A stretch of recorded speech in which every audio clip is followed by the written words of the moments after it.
Hi YouTube. I thought today I would make a new video on some of the lures that were in my retired tackle box from the 1970s and the 1980s. So I've been fishing since I've been 5 years old, 64 now, and I bought a lot of stuff, collected a lot of stuff over the years, and I thought it would be kind of cool to just take a look at some of the old retired stuff that I don't use anymore from the 70s and the 80s.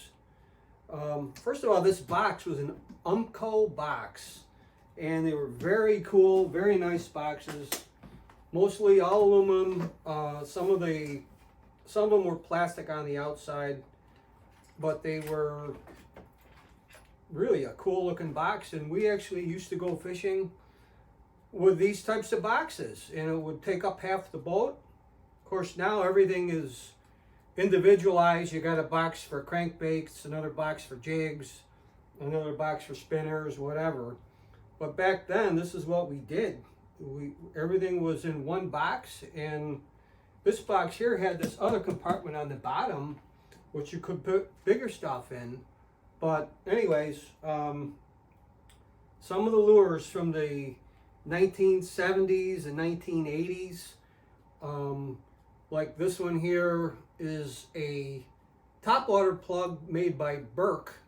It's very similar to a jitterbug, except it was soft and squishy.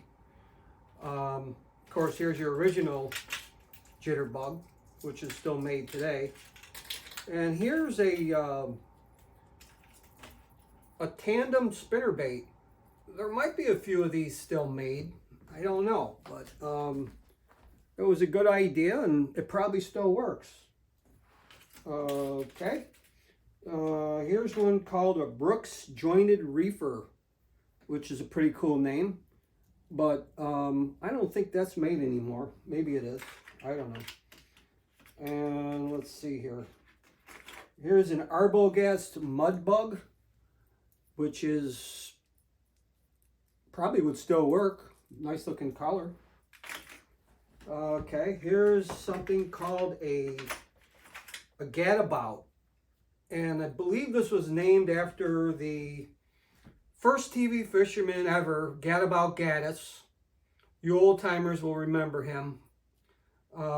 But basically it's a lead head jig body somewhat with a crankbait lip. So that's sort of an oddball one. Speaking of oddball ones, here is a more of a novelty type lure. I don't have no idea what the name of this thing is, but they used to come apart,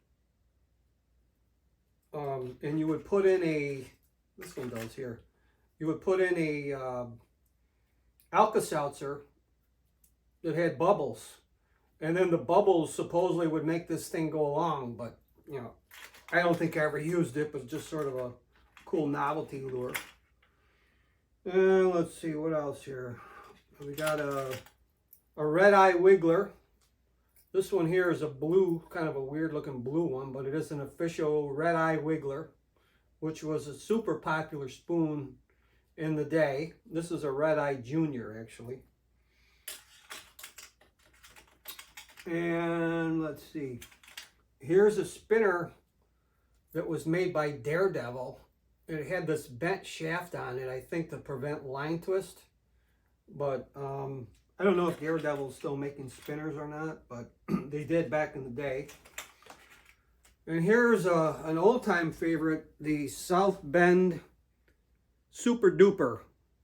This might be one of the oldest ones. It's still around now. I think it's still around, the Super Duper. But that was popular back in the 70s and the 80s. And let's see, what else here? We got this one here was made by Lindy, and I can't remember the name of it. I think it was a baitfish, or maybe it was a shadling. Lindy Shadling, I think it was. But that was a nice little lure. And also Hedden Tad Polly. I believe this is still made today. and it's been around for years, but it was popular back in the 70s. Same with the Storm Thin Fin, which was a pretty good lure. I've had pretty good luck with that through the years. But I retired all these lures. I've got so much stuff now. How much stuff can you carry? And plus, I wouldn't be carrying a huge box like this. Back in the day, in the late 70s, early 80s, we were fishing ultralight rods and reels. And this is a Mitchell 408, which is the high-speed version of the 308. And we would put it on a Garcia 5-foot ultralight rod, and we would have a ball catching just about everything, but mostly smallmouth was what we were after. Let's see. I've got a few wooden musky plugs in here. This was a creek chub. This lure was famous on the St. Lawrence River. Was almost like the go-to bait. It probably would still work today. This was all wood back then, and I actually remember buying this one here. This is also a creek chub, and this thing looks beautiful, but it's so old. It's probably 50 years old. I decided I would just retire it rather than lose it. I got some other lures I can use for that. And let's see what else. We've got a Canadian Wiggler. Canadian Wiggler is still around today, I believe. And we've got some, these were made by Bagley, and these were balsa wood, but super nice lures made by Bagley. They had tremendous action to them, but I've got a few different ones that they're all balsa wood, super light, and they got terrific action. And I always had great luck with these things.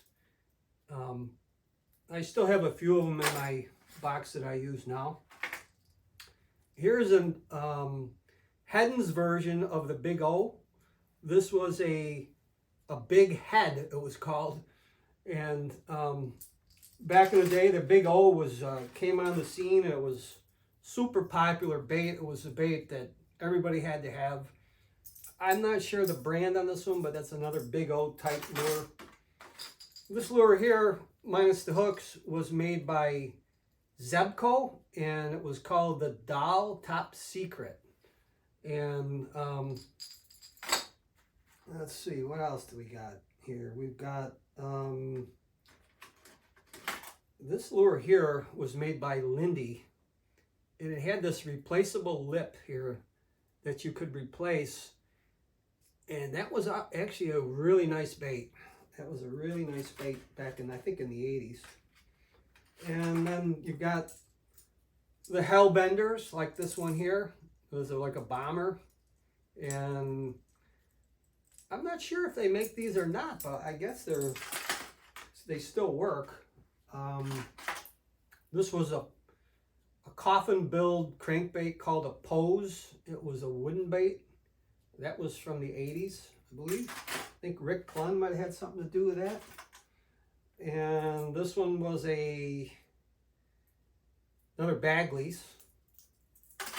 And of course you have your Flatfish, which has been around forever and still works today. They still sold today. And this was also a Bagley's balsa wood that looked like a Crappie. And they also had one that looked like a largemouth. This one here. I'm not sure if these are still made or not. Oh, they might be. I really don't know. This was a Musky Ike, which is basically a lazy Ike, only the bigger size. Not sure that it's really big enough for muskies. It's only about 4 inches long or so, but that's what they called it, a Musky Ike. And another Hellbender. And there's a bunch of oddball lures in here. But anyways, I thought I would just give you a look of what the boxes look like from the 1970s and 80s, and I'll show you a close-up of it.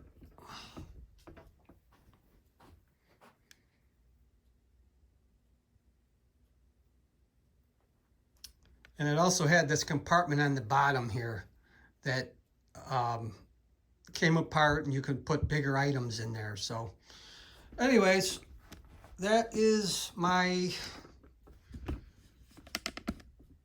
deal for my tackle box from the 70s and 80s. So okay, so that's all I have for now.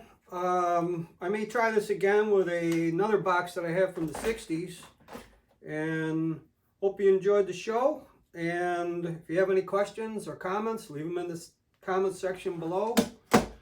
And take care. Bye-bye now.